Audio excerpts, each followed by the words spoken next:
매일 아침 꼭 챙겨할 뉴스 딱 3개만 골라서 깊게 들여다봅니다. 뉴스 세계 시간인데요. 오마이뉴스의 곽우신 기자 모셨습니다. 어서 오세요. 네, 안녕하세요. 그리고 박지훈 변호사 모셨습니다. 어서 오세요. 안녕하세요. 네, 저희가 이번 주 들어서 매일 김종배의 시선집중 슬로건 공모 응모해줬던 작품들을 소개를 해드리고 있는데요. 아마도 소개는 오늘이 마지막 같습니다. 네, 내일은 이제 당첨자 발표를 하게 되겠고요.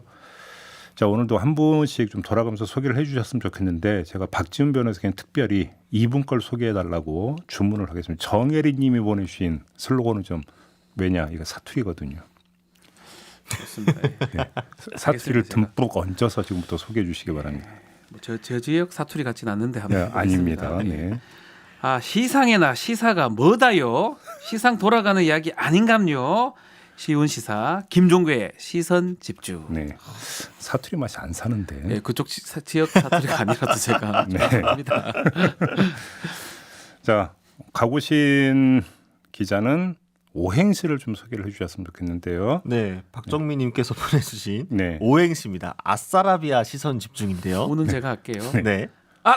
앗! 오늘도 김종배. 싸! 싸구려 시사지식은 가라. 라! 라디오는 MBC. 비! 비교 불가. 아! 아빠부터 아이까지 온 가족이 들어요. 네.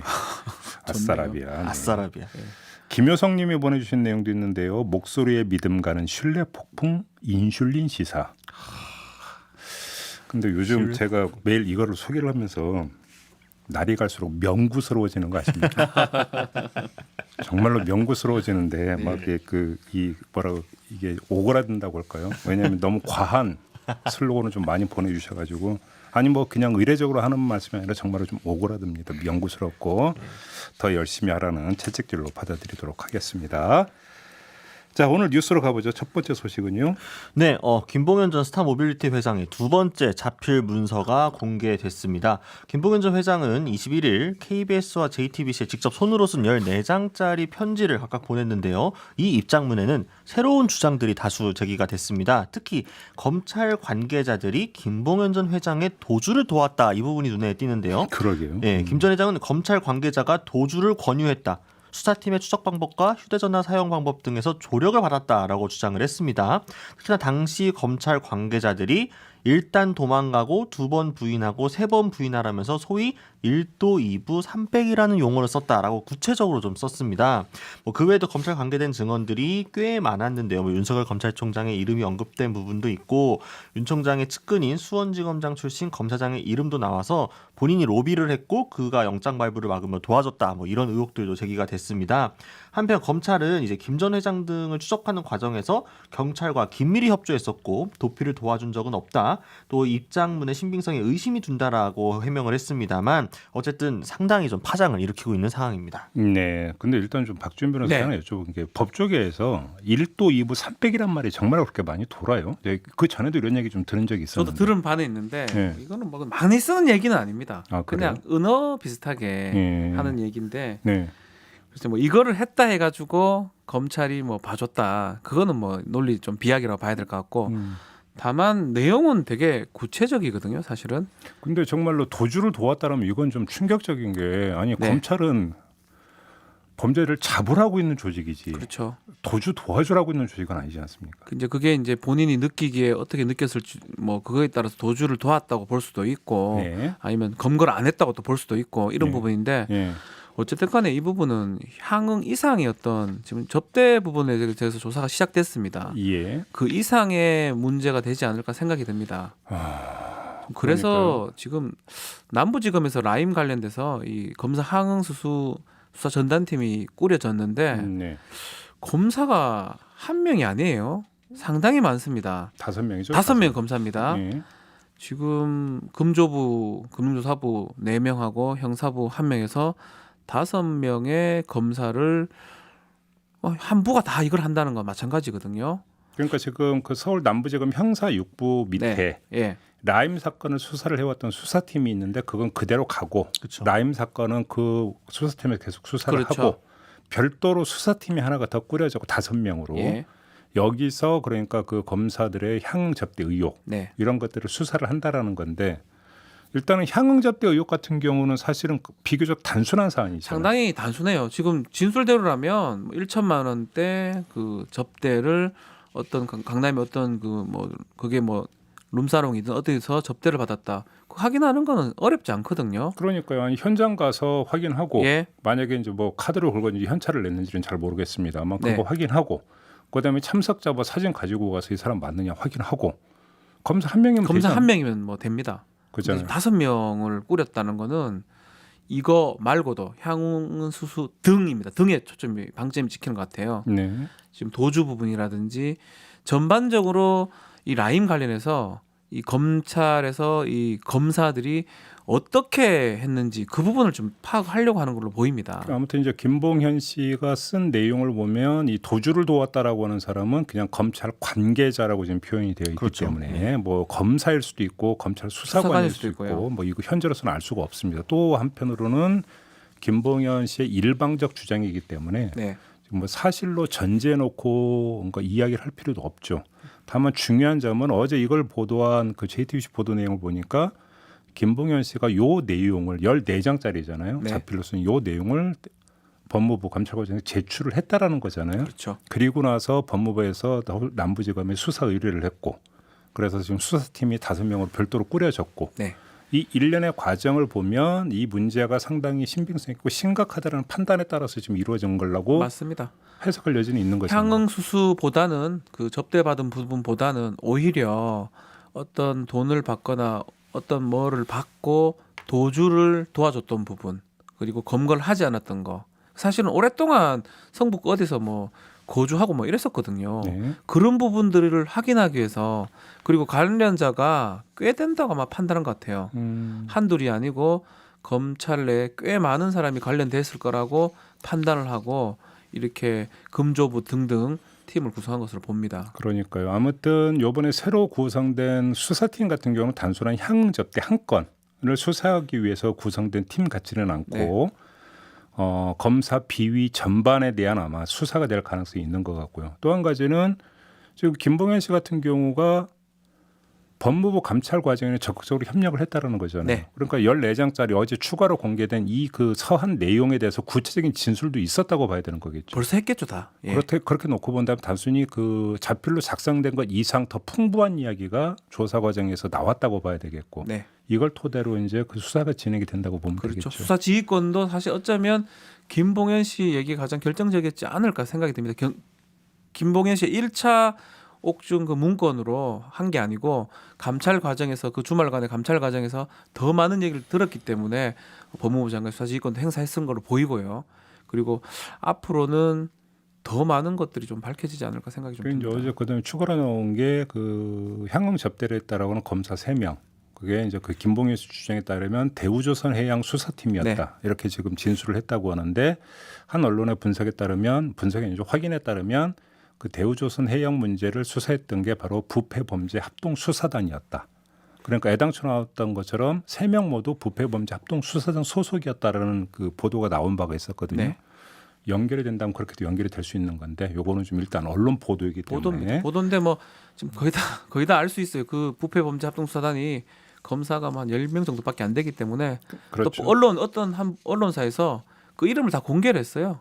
이미 뭐 저기 도표 그 사진 사진도 다 도표가 나와 있고. 뭐 SNS 공간에 돌던데 특수부 검사들이 그거 다 나와 있는데 그 중에 3명이라는 겁니다. 그렇죠. 그것도 1팀, 2팀 나눠서 네. 한 팀이 이제 5명이었다라는 거니까요. 그래서 이게 한 명이 아니라 3명이다 이런 보도가 일찌감치 나온 바가 있었는데 이것도 좀 확인이 필요한 부분인 것 같습니다. 아무튼 검사 비위, 뭐 라임과 관련된 검사 비위죠. 라임과 관련된 검사 비위 전반에 대한 수사에 들어가는 것 같다. 일단은 이렇게 좀 봐도 될 것 같습니다. 자, 두 번째 뉴스로 넘어가죠. 네, 금태섭 전 더불어민주당 의원이 탈당을 감행을 했습니다. 21일 이른 새벽부터 이제 기사가 나오더니 어제 아침에 페이스북을 통해서 탈당 사실을 공개를 했는데요. 고위공직자 범죄수사처 관련 당론에 반대했다고 이제 징계를 한 뒤 이 정치적 유불리로 편가르기만 일삼는 당에 실망했다라는 게 금태섭 전 의원의 설명이었습니다. 있습니다. 지금 뭐 재심을 청구를 했지만 민주당이 5개월 가까이 결론을 내리지 않고 있는 상황이었죠. 근데 이제 금전 의원의 탈당이 일으키는 파문이 만만치가 않습니다. 뭐 이전부터 이제 조금박해라고 해서 이 당내 소신파를 자처하고 당론과 다른 목소리를 내왔던 터라 입장들이 좀 뚜렷이 갈리고 있는데요. 민주당 내에서 이제 전반적으로 안타깝다는 분위기가 나오면서도 박용진, 조응천 의원 등은 탈당 자체를 비판을 했고 정청래, 김남국 의원 등은 공개적으로 좀 비난을 하기도 했습니다. 반면 이제 국민의힘 등 야당에서 쌍수를 들고 환영하는 듯한 모양새가 나서 좀 상당히 이례적인데요. 김종인 국민의힘 비대위원장은 금태섭 전 의원 영입 가능성에 대해 질문이 나오자 두고 봐야 한다라면서도 가끔 만나기도 했던 사람이니까 한번 만나볼 생각은 있다라고 여지를 남겼습니다. 그럼 벌써부터 지금 또 서울시장 출마설까지 솔솔 새어 나오면서 민주당 안만이 아니라 밖의 시선도 상당히 복잡한 지경입니다. 그러게요. 야, 탈당을 했는데 이 어쩌면 상대 당에서 이렇게 좋아하는 경우가 있었나 싶어요. 탈당하기를 바랬던 것처럼 네. 다 좋아해요. 이런 말은 좀 죄송하지만 자당도 민주당도 좋아하는 사람이 많고 그리고 상대당 국민의힘도 좋아하거든요. 네. 그러면 원래 갈 곳을 갔다 이렇게밖에 얘기가 안 되는 겁니다. 사실 그렇게 되면 안 돼. 아니, 그렇게 말하면 안 되지만 사실 그렇게 되면 안 되는 거죠, 사실은. 근데 일단 제가 한번 그 단도직입적으로 여쭤보고 싶은 게 서울시 야권의 서울시장 후보로 출마할 가능성이 있다고 보세요? 두 분 어떻게 보십니까? 저는 별로 없다고 생각을 합니다. 어떤 점에서요? 일단 이제 물론 이제 금태섭 전 의원이 이제 어떻게 보면 FA로 나온 거기 때문에 지금 주가가 상당히 좀 올라가 있는 상황이기는 한데요. 만약에 금태섭 전 의원이 정말로 서울시장 출마에 관심이 있었으면 일단 이 탈당하는 모양새도 이렇게 탈당을 할 것 같지는 않습니다. 오히려 그러니까 페이스북이나 뭐 개별적인 기자를 통해서 나오기보다는 애초에 탈당하려는 기자회견도 크게 열었겠죠. 그러면서 앞으로 남은 이제 보궐선거 관련된 문제에 대해서 또 이 언급을 한다라든가. 근데 일단 본인부터가 뭐 서울시장 출마설에 대해서는 좀 이른 이야기라고 하면서 정치인으로 사회에 기여할 수 있는 일을 찾아 열심히 하겠다라는 정도로만 이야기를 했고 특히나 이제 국민의힘과 관련된 부분에서는 국민의힘은 민주당보다 더 반성할 게 많은 당이라고 평가를 하면서 국민의힘 당 그 행설에서는 좀 거리를 두는 모양새였거든요. 특히나 이번 만약 보궐선거에 나온다면은 본인이 비판을 했던 그 내용 자체도 조금 빛이 바라는 측면이 있기 때문에 좀 당장의 이야기는 좀 섣부르지 않을까 싶습니다. 저는 가능성은 없다고 봅니다. 그냥 이게 그냥 나왔으니까 이슈가 되니까 던지는 말들이지 나오는 것도 말도 안 돼요. 좀 당에 있다가 몇 달 만에 보궐선거에 나온다는 건 국민의힘 자체가 그만큼 사람이 없다는 겁니다. 그렇게 보이는 거거든요. 포인트 하나만 좀 짚고 넘어가면 그 금태섭 전 의원의 탈당 시점에 대해서 언론이 전혀 주목을 안 하던데 제가 볼 때는 오히려 주목해야 될 건 그거라고 보거든요. 예. 왜냐하면 다음 주 월요일이 시한입니다. 공수처장 후보가 네. 후보 추천위원 선정을 하라고 최후 통첩을 날린 시한이 다음 주 월요일인데 26일이요? 그 직전에 탈당을 감행을 했어요. 자 그러면 그 다음 주 월요일부터 이제 민주당은 공수처법 개정에 이런 액션에 들어가게 될 텐데 탈당은 금태섭 전 의원 입장에서는 그거에 대해서 아주 강렬하게 각을 세울 여지가 생기는 거죠. 그렇죠. 그러면 본인의 정책 트렌드가 뭐가 됩니까? 공수처 문제가 됩니다. 사실은 뭐 징계가 됐던 것도 이제 그 문제였고 그런 상황에서 서울시장으로 출마를 한다라고 하는 것은 서울시장 보궐선거를 정치선거로 가져간다는 얘기가 되거든요. 네. 만약에 금태섭 후보가 나온다면. 근데 지금 국민의힘의 기본 컨셉은 경제선거로 가겠다는 거 아닌가요? 네. 서울시장 그렇죠. 보궐선거를. 예. 이게 안 맞죠. 전혀 안 맞죠. 전혀 안 맞죠. 예. 그 점도 좀 함께 봐야 된다. 요즘만 좀 말씀드리겠습니다. 지금 상황에서 공수처를 어떻게 한다. 그런 지금 라임도 연관이 돼 있는데 네. 금태섭 전 의원이 글쎄요 그렇게 하기도 쉽지는 않을 것 같긴 해요. 몰라 그것 때문에 사실 시기를 보다가 이제 그 시기를 택한 걸로 보긴 하는데 그러니까 그렇습니다. 예. 뭐 누구는 정치는 생물이라고 그러고 누구는 정치는 럭비공이라고 하기 때문에 네. 어디로 튈지를 모르기 때문에 단정은 금물이지만 네. 어차피 또 그 정치라고 하는 것은 또 한편으로는 상식의 범주에서 진행이 되는 게 또 정치죠. 왜냐하면 그렇죠. 여론의 어떤 그 틀 안에서 움직이는 게 그렇죠. 정치이기 때문에 이것도 함께 봐야 되겠죠. 자 마지막 뉴스로 넘어가죠. 네, 여성 징병제 및 모병제를 두고 온라인 커뮤니티 등에서 며칠째 계속 들썩이고 있습니다. 관련한 청와대 국민청원들도 다수 등장을 하고 있다고 하는데요. 이 병역 이슈가 갑자기 수면 위로 떠오른 이유는 KBS가 KBS 시사기획 창의 KBS 공영미디어 연구소와 함께 국민 패널 1,012명을 대상으로 실시한 설문조사 결과가 발표됐기 때문입니다. 이게 19일에 나온 건데 네. 여성 징병제 도입을 찬성하는 의견이 52.8%, 반대는 35.4%, 기타는 10.8%로 절반을 넘어섰습니다. 또 모병제 도입에 찬성한다는 응답은 더 많았습니다. 61.5%였고 반대는 상당히 높네요. 네, 반대는 28.8%였습니다. 근데 이제 최근에 또 모종화 병무청장 역시 비슷한 의견을 밝힌 바가 있는데요. 13일이었죠. 국회 국방위원회 국정감사에서 인구 감소에 따른 징병 자원의 축소를 생각할 때 모병제 전환을 구체적으로 준비할 때라고 이야기를 했습니다. 2032년부터 이 사병이 20만 명대로 줄어들 것을 예측을 하면서 병력제도 전반을 다시 검토해야 한다는 취지였는데 이번 조사를 계기로 사회적 논의가 진전될 수 있을지 좀 주목이 되고 있습니다. 아무튼 여론조사 말씀하셨으니까 조사 기여도 말씀해 주시죠. 네, 해당 조사는 지난달 22일부터 24일까지 KBS 국민 패널 1,012명을 대상으로 이루어졌고요. 표본 오차 95%, 신뢰 수준에서 플러스 마이너스 3.1% 였습니다.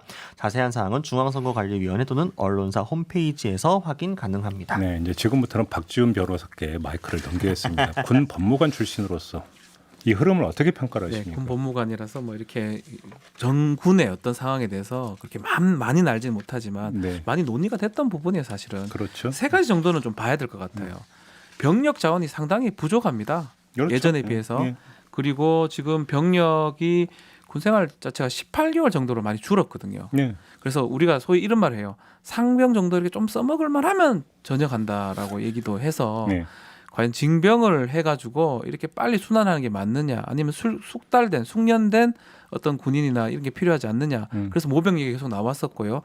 이렇게 많은 징병으로 많은 군사를 유지하는 게 남북 대치 상황이잖아요. 그게 가장 큰 건데, 세 번째 이유가 뭐냐면 휴전선에 일렬로 병사들이 서 있다고 보면 됩니다. 그렇죠. 예. 동부전선부터 서부전선까지 일렬로 쭉 서서 그 인원이 뭐 그냥 쉽게 말하면 60만이라고 보면 되는데, 이제 감시 장비라든지 이런 최첨단 장비들을 많이 도입했기 때문에 과연 그만한 수는 필요 없고, 감시 장비를 통해서 한다면 굳이 그만큼 병력이 필요하냐, 오히려 숙달된 모병을 통한 병력이 필요하지 않느냐는 게 뭐 군의 기본적인 생각이고, 공감대를 이끌어낸다면 저는 가능성이 충분히 있다고 봅니다. 그런데 좀 하나 짚어야 되는 게, 조금 전에 곽우신 기자가 전해주신 거 내용에 따르면 여성 징병제와 모병제가 같이 이야기하는, 이거 사실 충돌하는 내용이거든요. 다른 거죠. 징병은. 예를 들어서 모병제라는 게 지금 징병 자원의 어떤 부족 때문에 이야기가 나오는 건데, 여성 징병제가 되면 그 문제가 해소가 되는 거잖아요. 그럼 모병제 얘기는 같이 나올 이유가 없는 거잖아요. 다른 얘기인데, 그잖아요. 여성이 제가 지금 징병에 하지 않았기 때문에 다른 시각으로 지금 얘기하는 것 같은데.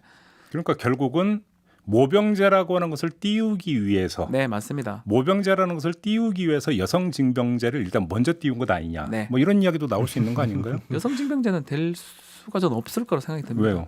그러니까 징병이냐 모병이냐의 문제지. 지금 인원이 부족하기 때문에 여성 징병으로 간다는 거는 뭐 이스라엘 이런 데 여성 징병 하지 않느냐, 이렇게 뭐 주장하는 사람들이 있지 네, 않습니까? 일부 있긴 조금 하죠. 과거로 돌아간다고 봐야 되겠죠. 그렇게. 예, 징병이냐 모병이냐를 이제 논의가 돼야 되지. 예. 남자도 가는데 여자도 가야 되는 거 아니냐 논의는 정말 과거에 논의가 되는 거라고 봐야 될 것 같고요. 네. 여성도 모병으로 뽑아야 되겠죠. 여성 장교들, 뭐 부사관들 상당히 많습니다. 네, 그렇죠. 뭐 그래서 갈수록 늘고 있죠. 징병 안 해도 되는 거고요, 사실은. 그러니까 그 논의는 지금 진행자가 말씀하신 것처럼 정말 논의를 위한 논의일 뿐이지, 여성 징병제로 간다는 거는 회귀한다고 이제 생각이 들고, 모병이냐 아니냐, 그 공감대가 있냐 없냐, 이걸 그거죠. 봐야 될 것 네, 같아요. 그거죠. 이제 온라인상에서는 사실은 또 여성징병제 자체가 워낙 또 좀 예전부터 화제였기 때문에 이제 많이 집중되는 모양새가 있긴 합니다만, 사실 여성징병제 자체는 이미 헌법재판소에서 판결이 명확하게 나왔습니다. 있었나요? 네. 헌재에서? 그러니까 이제 그 5번 있었는데 3번은 전원 합헌 결정을 내렸고요. 현 징병제에 대해서. 그리고 2번은 헌법 소원 조건 되지 않는다고 각하를 했습니다. 그러니까 이제 여성 징병제 이야기가 나오는 그 사실 뭐 젠더 갈등 등의 여러 가지 복합적인 이슈가 있습니다만, 방금 박지훈 변호사께서 얘기해 주신 것처럼 더 중요한 거는 이제 징병을 넘어서 가지고 성평등하게, 그러니까 예를 들면은 여성들도 이제 굳이 어떤 특정한 병종이나 그쪽에 이제 제한받지 않고 자유롭게 모병을 통해서 원하는 곳에 복무할 수 있도록 하게 하면서 범위를 넓히는 식으로 가는 게 중요한 것 같고요. 그리고 이제 사실 군대 내에서 이루어지는 이제 범죄, 위계에 의한 뭐 범죄이든 아니면은 뭐 성 관련 비위든 여성 부사관이나 장교들이 여전히 좀 열악한 처지에 놓여 있습니다. 이런 상황에서 섣불리 그냥 병사도 다 여성 징병으로 가자 뭐 이런 거는 전혀 준비되지 않은 상황에서 나온 이야기고, 그렇죠. 모병제는 근데 좀 준비를 해볼 만한 때가 되지 않았나 이제 진짜. 찬성률이 60%가 넘었던 게 상당히 눈길을 끄네요. 저도 깜짝 놀랐습니다. 이 정도까지 갈 줄 여론이 몰랐어요. 이 정도로 많이 바뀌었구나 싶은 생각이 좀 들었습니다. 자 이렇게 마무리하죠. 박지훈 변호사, 곽우신 기자였습니다. 고맙습니다. 감사합니다. 감사합니다.